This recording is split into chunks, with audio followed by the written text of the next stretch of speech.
The easiest way to watch Netflix from a different country is to use a VPN, that is, Virtual Private Network.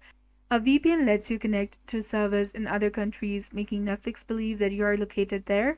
And here's how you can change your Netflix reason using the VPN.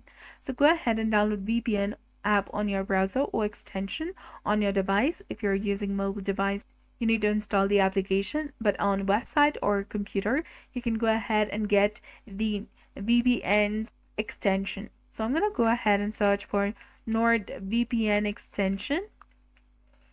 Go ahead and tap on Add to Chrome option.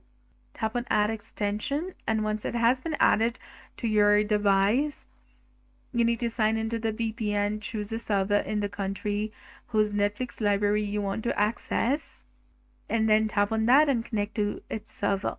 Keep in mind that Netflix blocks many VPNs, so be sure to select one that works with Netflix. So that's it for this video. I hope you found it helpful. If you did, please like, share, and subscribe. Thanks for watching.